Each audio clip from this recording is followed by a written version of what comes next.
They called me a logistics tag-along. That's what the place card said, printed in thin, modern font placed neatly between two glasses of champagne at a $10,000 a table charity gala in Midtown Manhattan. My full name Alex Grant was there, no title. Just a scribble underneath it in sharp black ink, logistics assistant by default to gouache. I stared at it for too long. Long enough for the woman next to me, perfect teeth, icy pearls, to lean toward her friend and mutter, "Oh, I guess they brought the help." Her friend smiled. "That's cute, though. Like a school project brought your dad along." They both laughed, quietly, delicately, like it wasn't mean if they did it behind a wine glass. I looked down at my suit. It was clean, pressed, tailored for the first time in my life. Skylar insisted on it, said you're not walking into that place looking like you're dropping off dry ice. But no matter how nice the suit, I still had 30 years of oil-stained memory behind me. Janitor, warehouse runner, night shift security, pickup driver, whatever job paid the bills while I raised my kids solo. And here I was, sitting at Skylar's big night. She was co-founder of Aurora Diagnostics, a startup making waves in predictive health tech. Word was their valuation just crossed 90 million. Investors were circling like seagulls at a yacht show. The gala tonight. It was supposed to be Aurora's soft PR debut, hosted jointly with the Bannings Foundation, her fiancé's family company. She didn't even tell me until 2 days ago, said she wanted it to be a surprise. Well, mission accomplished. The ballroom at the Waldorf was all crystal chandeliers, 12-piece jazz ensemble, and silent auctions hosted by morning show personalities. Everyone smiled the same tight, calculated just wide enough to show teeth, not emotion. And then there was me. I shifted in my chair. Across the table, someone young and polished raised an eyebrow at me and said, not even whispering, "Wait, is that her dad?" Someone else chuckled. "Thought he was valet." A third voice, "Nah, I saw him helping carry the lighting rig during setup. Must be staff." That was when I stood up. Slow, controlled. My chair scraped against the carpeted floor, just enough to hush the whispers. I didn't speak. I didn't throw the card. I didn't storm out.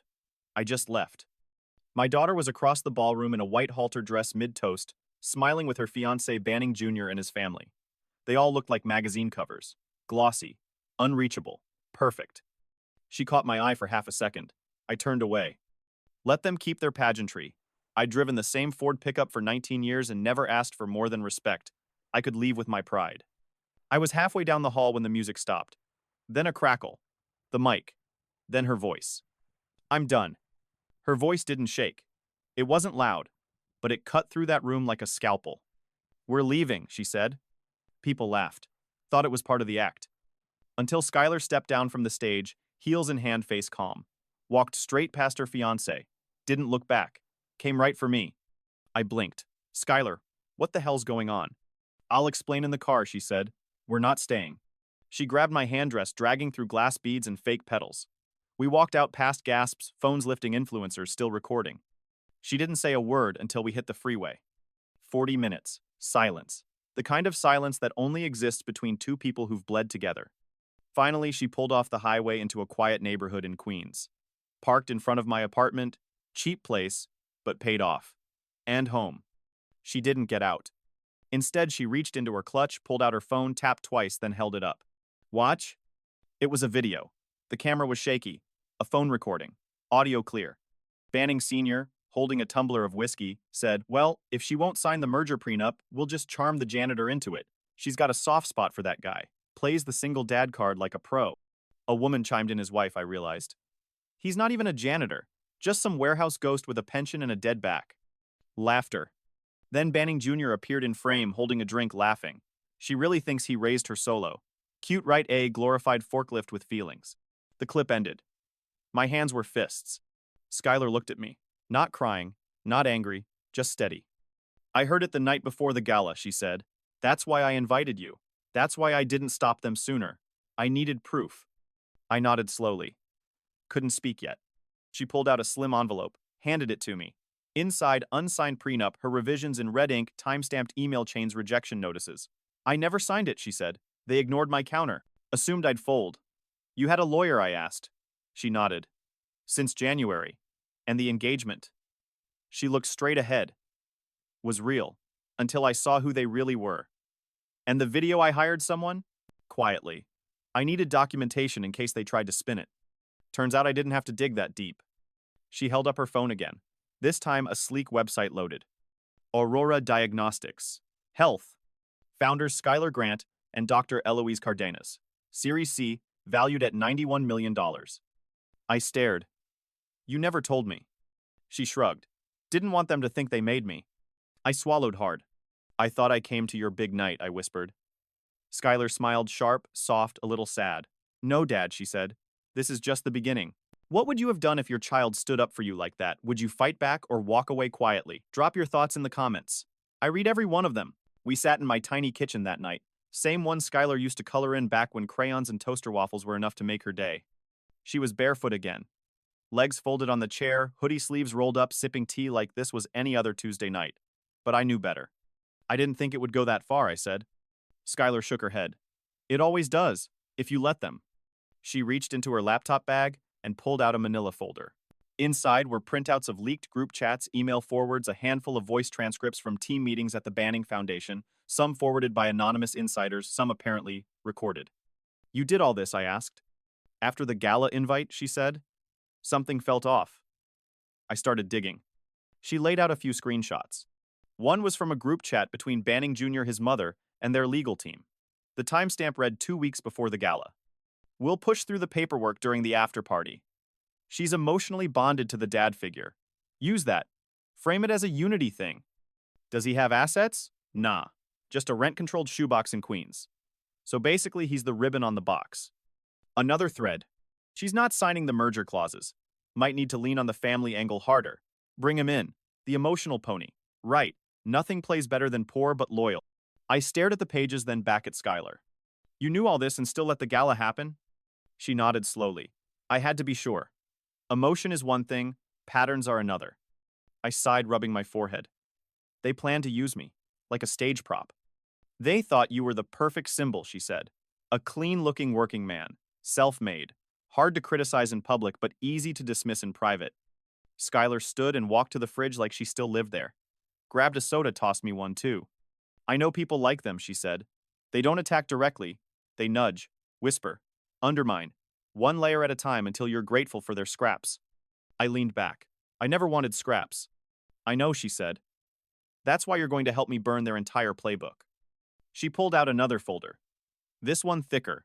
A color-coded printout of Banning Foundation's internal structure shell nonprofits donor rollbacks tax shield schemes. Where'd you get this? I asked, flipping through. Friend at Stanford Law. They owe me. Let's just say I helped edit their thesis when they were drowning during finals. Each page was more damning than the last.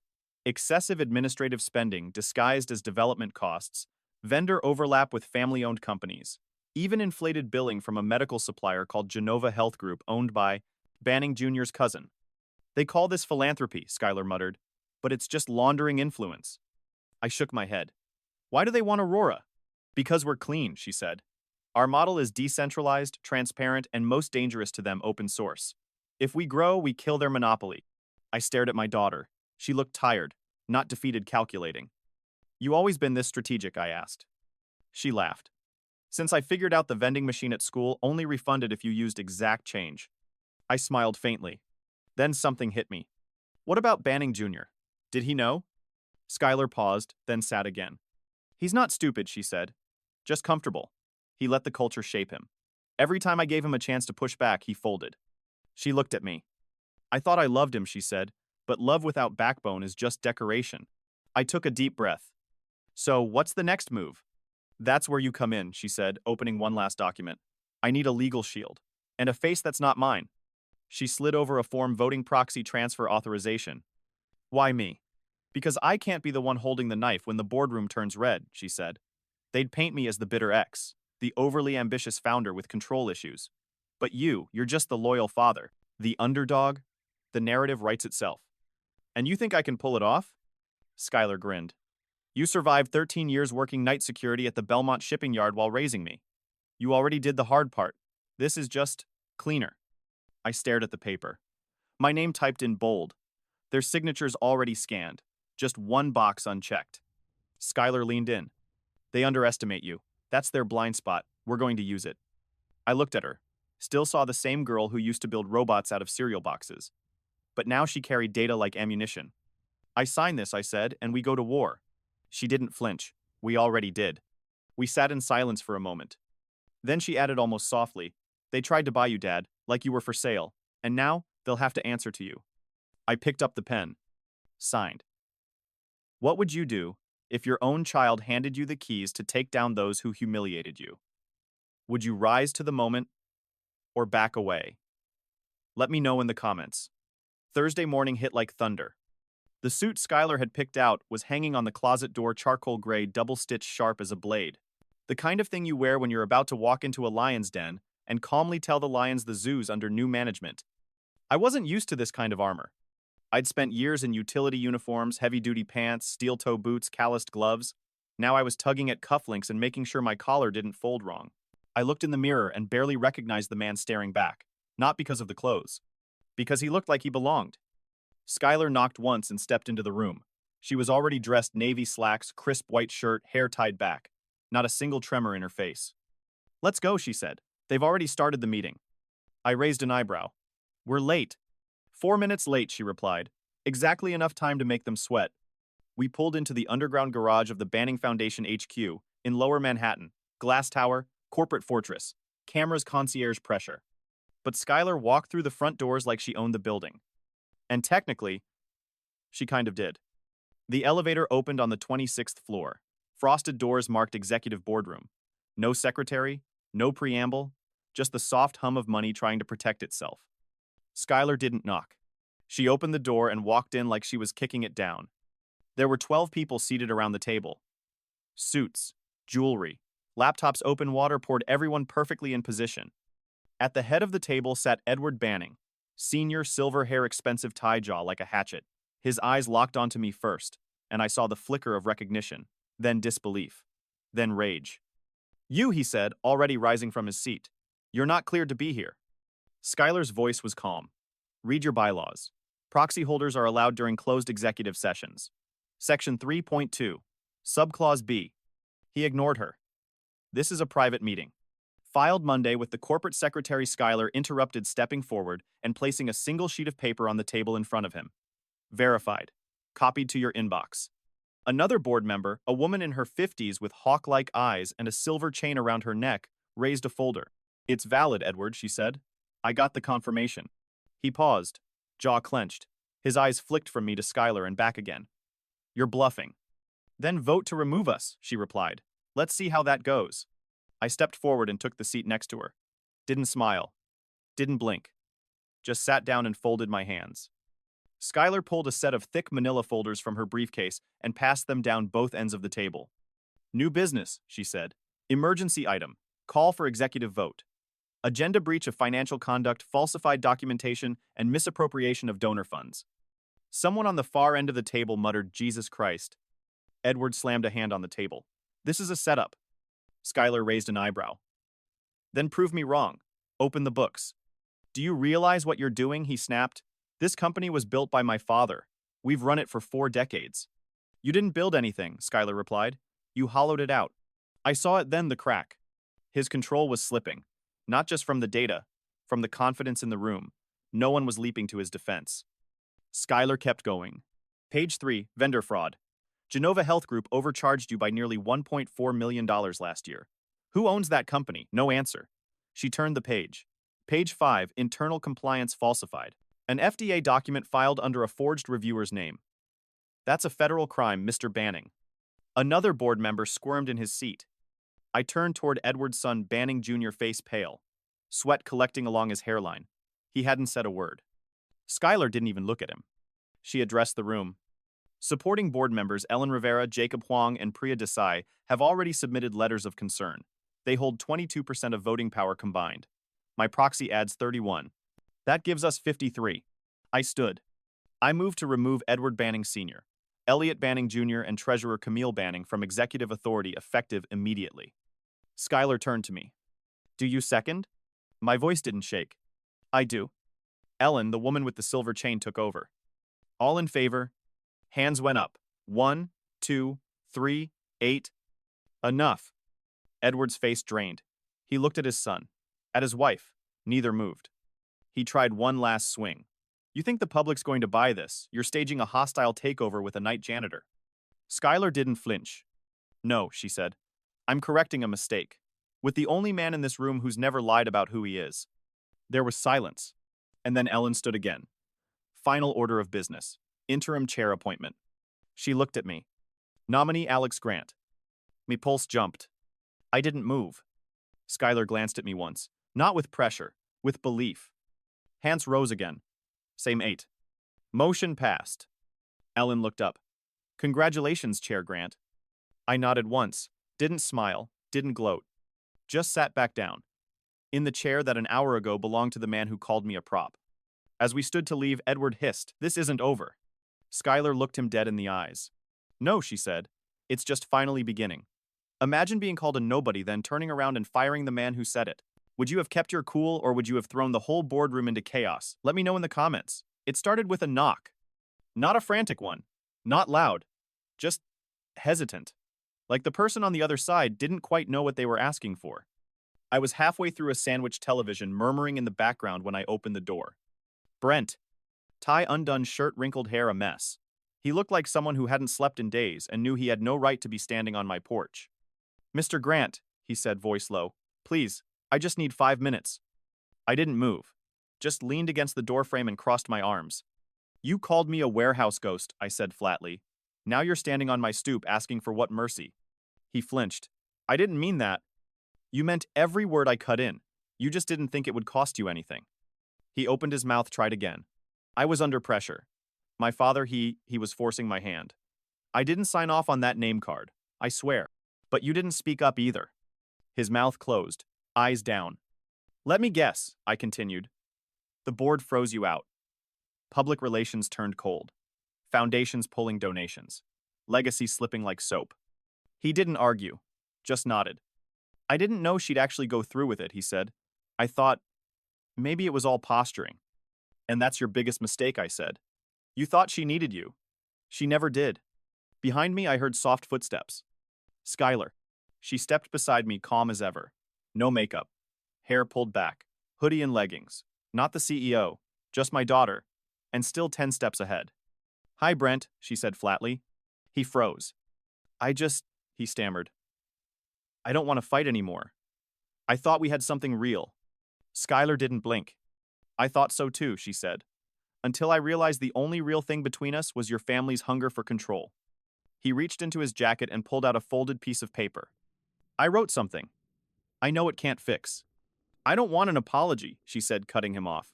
She pulled a white envelope from her hoodie pocket and held it out. He hesitated. "What is it?" "Cease and desist," she said. "It covers personal contact, professional interference, and attempts to undermine our equity transition. Legal and binding." He stared at the envelope like it was burning. "You're serving me," he whispered. "No," Skylar said. "I'm protecting myself." He looked like he might cry. But nothing came. Just red eyes and a hollow stare. "I didn't mean to hurt you," he said. "You know that, right?" Skylar tilted her head. "Maybe," she said. "But you still watched them try to humiliate my father, and you laughed." He tried to speak, but she stepped back. "It's done, Brent," she said. "This isn't revenge. It's closure." He finally took the envelope. His hands were shaking. Then he walked down the steps, got into his sleek black car, one of those European things that cost more than my mortgage, and drove off without turning on his headlights. We stood there in silence for a moment. Then I turned to her. "You good?" She nodded. "He always talked about planning our future," she said. "But it was always his version of it, not mine." 3 days later, we stood under a pop-up tent in Oak Ridge Park, 3 blocks from the duplex where I raised her on cold spaghetti and rationed gas. Behind us was a banner, Carter Health Access Fund, Affordable Care. Real equity. 2 folding tables stacked with glucose monitors, blood pressure cuffs, and preloaded medical tablets donated to local clinics using Q2 dividends from the company we just pried out of the Banning family's hands. Skylar stood at the mic. No podium, no blazer, just a white blouse and rolled-up sleeves. "This isn't about headlines," she said to the small crowd. "It's about flipping the system that tried to swallow people like us. We're not handing out favors. We're fixing what should have been fixed years ago." People nodded. Some clapped. A couple teenagers by the court stopped dribbling and listened. She pointed back at me. "There's someone who taught me how to do that," she said. "Someone who showed up. Every day. Who showed me that real value doesn't need validation." I didn't move. Then she called me up. I hated microphones. Always did. But I stepped up anyway. "I don't know much about acronyms," I said. "I don't talk in investor pitches or policy terms. But I know what it means to hold the line. To do the work. To keep the lights on when it would have been easier to leave. I cleared my throat. I guess what I'm saying is, you don't have to be invited to the table. Sometimes you build your own damn table. That got a laugh. A real one. Afterward, a girl, maybe 16, buzzcut hoodie that read future engineer, walked up to me. She looked me dead in the eye. I've never seen someone like me at a board table, she said. I didn't know what to say, so I just nodded. Later that evening, Skylar handed me a white envelope. Inside a thete. 3-bedroom house. Corner lot. Not far from the park. It's not a gift, she said before I could object. It's an upgrade. For both of us. I stared at the key inside. It wasn't heavy, but somehow it felt like the weight of everything we built. If the person who betrayed you came crawling back, would you give them a second chance? Or would you walk away with your head held high? Comment below, no judgment, just truth. It had been 1 year. 1 year since the boardroom coup. 1 year since Skylar handed me the pen, the power, and a second life I never asked for. 1 year since the world stopped seeing me as just the janitor's archetype and started calling me Chairman Grant. But none of that was on my mind this morning. Not as I sat in the front row of a clean, glass-walled auditorium on the campus of Columbia Business School. Not as I watched students shuffle in sharp-eyed, overdressed, caffeine-fueled thinking they were about to learn something revolutionary. They were, because Skylar was walking to the podium. She wore navy again. Same kind of blazer she wore to the boardroom. But no theatrics, no slides. Just a simple title behind her. Strategic Patience Winning by Watching. Her voice when it came was calm, clear, familiar. She didn't start with stats. She didn't start with investors. She started with silence. I was supposed to marry into a legacy, she said. Instead, I rewrote one. A few heads lifted. When I started Aurora Diagnostics, I had a list. A simple one. 3 items. 1, don't take dirty money. 2, don't build anything I couldn't explain to a 15-year-old. 3, never let anyone else define my value. She paused. Let the weight of those words settle. Turns out number 3 was the hardest. She paced slowly, not for effect, but like her thoughts moved with her feet. They called my father a placeholder. Said he was a glorified helper, a mascot, a ribbon tied around my rags to riches story. There were murmurs now, confused faces. Then she turned her head slightly.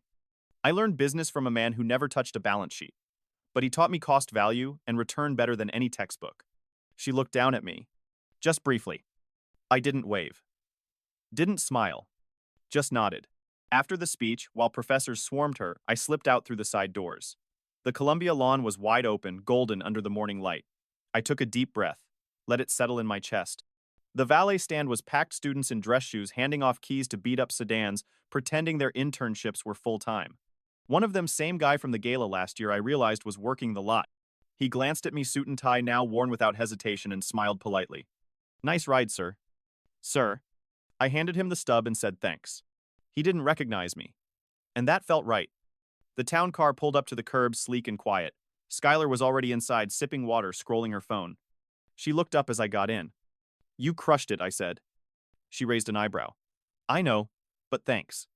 We pulled away, traffic slow, city loud as ever. Neither of us said much at first. Then I turned slightly and said, you didn't have to do all this. She didn't look at me. I know, she said. I wanted to. That silence again. Comfortable now. We passed the gas station we used to fill up at with quarters. The one where Skylar once cried because I couldn't afford both gas and snacks before a middle school field trip. There was a new billboard above it now. White letters on navy. Integrity is inherited. Carter Health Equity Fund. No logos, no faces, just truth. Skylar saw it too. Her expression didn't change. But mine did. That night, we had dinner on the porch of the new house, steak-grilled medium lemonade in mason jars, old blues playing from a Bluetooth speaker she bought ironically. The paperwork had already been signed. Carter Health Equity Trust now owned the majority stake in what used to be Bannings Pharmaceuticals. We'd locked it into a nonprofit shell, healthcare access, compliance, transparency. No private profiteering, no corporate clause. Skylar didn't make a speech. She just passed me the final cosigner envelope, and we clicked through the Zoom with a sleepy notary in Arizona who barely said 3 words. When it was done, I leaned back in the kitchen chair and let it sink in. We didn't win by shouting. We won by showing up and waiting. A few days later, another letter arrived, handwritten, from Brent. I didn't read it, just slid it across the table to Skylar. She opened it, skimmed it, then dropped it straight into the shredder. No rage, just done. That chapter's closed, she said simply. And that was it. The next week, we held a quiet press event at a clinic in Newark. No media circus, just us, a few volunteers and families getting the equipment they needed: glucose monitors, BP cuffs, medical literacy kits. Skylar wore a simple gray coat. No camera makeup.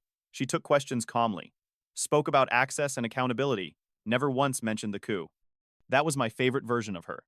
The one who didn't need to prove anything anymore. When the last tent came down, she handed me one more thing. A small black folder. Inside, a trust clause update. My name was now listed as permanent guardian of the fund's purpose, in legal terms, mission keeper. I looked up at her. You really trust me with this? I learned from the best, she said. You kept the lights on when the world forgot us. Now I'm just giving you control of the switch. There was no final explosion, no standing ovation, no cinematic crescendo. Just a quiet morning, a shared cup of coffee, and a soft breeze through the screen door. Skylar and I sat at the kitchen table in our new house, sunlight pouring in across the wood floors, catching little specks of dust that danced like memories. She had her laptop open, scanning something, fingers tapping gently. I had a newspaper I didn't intend to read. For the first time in decades, I wasn't bracing for the next shift. The next call, the next fire to put out. I was just still. Skylar closed her laptop and leaned back. You ever think we'd get here? She asked. I looked around. At the walls, we hadn't finished decorating. The fridge covered in magnets from dollar stores and science fairs. The toolbox I still hadn't unpacked in the garage. No, I said. Not like this. She nodded, then smiled faintly. Feels earned though, right? I looked at her. Really looked at her. She wasn't the same girl who used to sneak into the body shop and fall asleep on the floor while I fixed brakes. She wasn't the kid who once spent a week building a windmill out of soda bottles just to win a school science contest no one else entered. She was the woman who restructured a corporate empire and rewired it into public service, and still texted me every time she saw a dog in a costume. Yeah, I said finally. It feels earned. We walked that afternoon. No security, no suits. Just the two of us down the sidewalk of a neighborhood that didn't know what we'd done and didn't care. A few kids rode bikes past us. One waved. Skylar waved back without thinking. You know, I said somewhere out there Edward Banning is probably screaming into a mirror right now. She snorted. Let him. There's no board left to listen. We passed the old rec center. Same building where I used to sweep the floors between night shifts. They'd repainted it now. A new sign hung over the door. Partnered with Carter Health Fund. I stopped for a second. Skylar looked at me. You okay? I nodded. I just never thought my name would be on a building I used to mop. She slipped her hands into her jacket pockets. You didn't put your name on it, she said. You put your work in it. We just added the lettering. That night over leftovers, I asked the question I'd been holding for months. Do you regret not marrying him? Skylar blinked once, then looked down at her fork. No, she said. I regret thinking I had to. I nodded. Fair. She glanced at me. Do you regret signing that proxy? Not for a second. She smiled. Then added, even with the suits. I groaned. Especially the suits. She laughed. Real laughter this time. Not the kind she used for interviews. The kind I hadn't heard since she was 15 and I accidentally set the kitchen towel on fire trying to make pancakes. You still have that suit, she asked. I raised an eyebrow. You planning another board ambush? No, she said, shaking her head. Just wondering if we should get it framed. A few weeks later, we held a small dinner. Nothing big. Just a few clinic partners, legal team, and some kids from the internship program. During dessert, one of the interns, a sharp kid named Marcus with big glasses and an even bigger voice, stood up and said, Can I ask something? Everyone turned. He looked at me. How do you know when it's time to stop fighting? The table went quiet. I set down my fork. I don't think you ever stop fighting, I said. You just change what you're fighting for. He nodded slowly. Then Skylar added, The first fight is usually about survival. But the real fight, that's about building something better after the storm's passed. On our way home, I asked her, Do you think they'll come back, the Bannings? Skylar didn't hesitate. They already tried. Brent's uncle just filed a holding claim on a supplier company last week. And dismissed. No standing. We're protected. I exhaled. And you're sure you don't want revenge, I asked. She turned to me, her voice steady. This wasn't revenge, Dad. Revenge is reactive. It's messy. It eats you. She paused. This is resolution. It's what happens when you outgrow their rules and write your own. That weekend, we planted a small tree in the backyard. Skylar said it was symbolic. I just thought it looked like a good excuse to get some dirt under my nails again. As I pressed the soil around the base, I looked up at her. You remember prom night, I asked. She grinned. You were fixing a stranger's radiator in the rain. Missed your photos. You still made it to the dance. Smelled like oil and onions, but yeah, you made it. I chuckled. I didn't charge that guy a cent. I know, she said. I was watching through the window. She paused. And I remember thinking, if he does that for strangers, what won't he do for me? I swallowed the lump in my throat. Skylar crouched beside me, reached into her backpack, pulled out a small plaque, brushed off the dust. I read the words, planted by Alex and Skylar Grant. For everything we built from nothing. She pressed it into the soil, then patted it twice. Legacy, she said softly. Not empire, just legacy. We sat on the back porch as the sun dipped behind the rooftops. No noise, no fanfare, just breeze and breath and the soft creak of old wood. No one clapped, no one took pictures. And that was perfect. Not revenge, not fame, just freedom. The kind that stays quiet. And finally felt permanent.